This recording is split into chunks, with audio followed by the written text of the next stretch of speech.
I have here Mo and Ghossein and Gini Francis. Both are the creative directors of Interesting Times. So welcome to the Creative Legacy.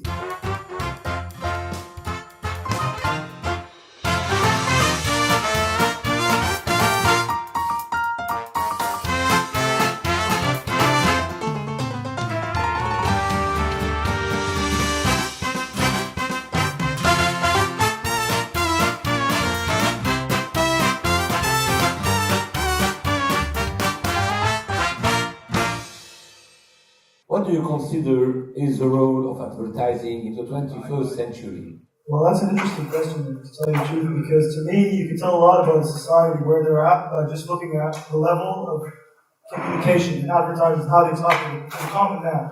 And to me, a good ad, if you want to measure that, it's not the ads that we value in award shows. It's basically the ad that a cab driver remembers. You know what I mean? Or a cab driver actually on the street understands and relates to. Do you think that advertising in the 21st century should be different from the 20th century advertising? I think it's a completely different role. I think nowadays the consumer is looking for the honesty in brands. Basically, if you are not giving me something which I can believe, you're just trying to sell me something and I don't want to hear it. Owning a Nokia smartphone without installing applications is a technological crime, punishable by smartphone law. We used to have bad reputation as advertising people in the 20th century. Do you think that we should fight this now and try to earn a better reputation? How do we do it? I think work out there fights for itself to give us a better reputation.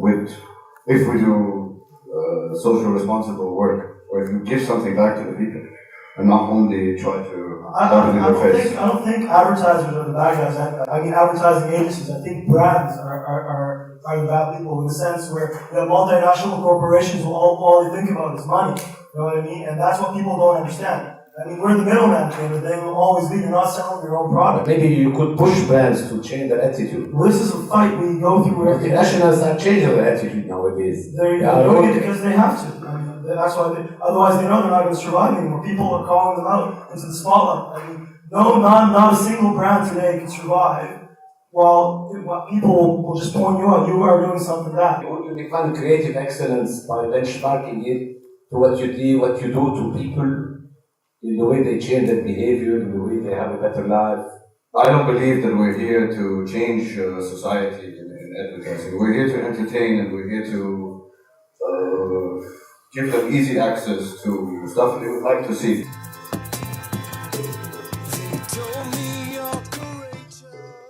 You have a bigger role to play. You have a bigger role to play. You add to it, but it's not really a leading role. I disagree. Sorry, I disagree. No, for that, 100%.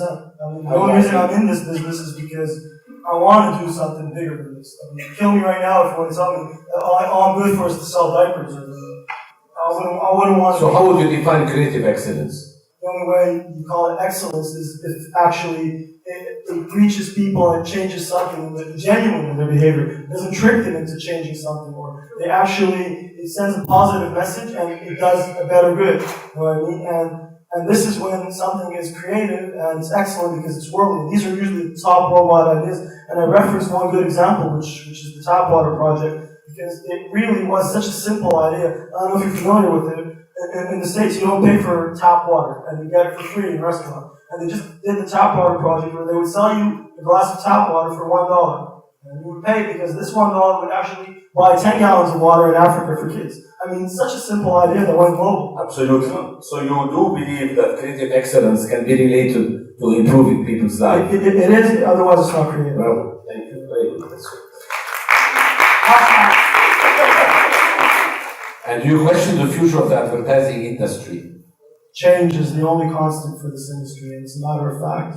And I have to question it, otherwise I won't be able to be in it, because you have to reinvent yourself every day. These days, you cannot just take your marketing textbook and your advertising book and say, yay, that's it, I'm going to follow it. It won't work.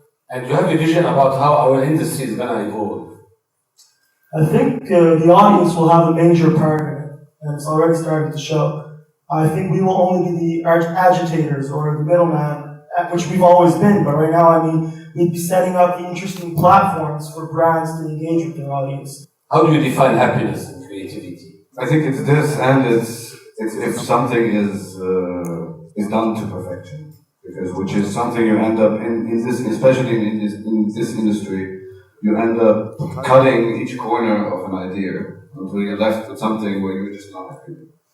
And I think until I get there where I say for once that this is perfect, I won't be happy with it. Are you happy? I am happy. Honestly, I'm sometimes happy, sometimes I'm not. But overall, like I said, I always say happiness comes in small doses. Good. Thank you very much.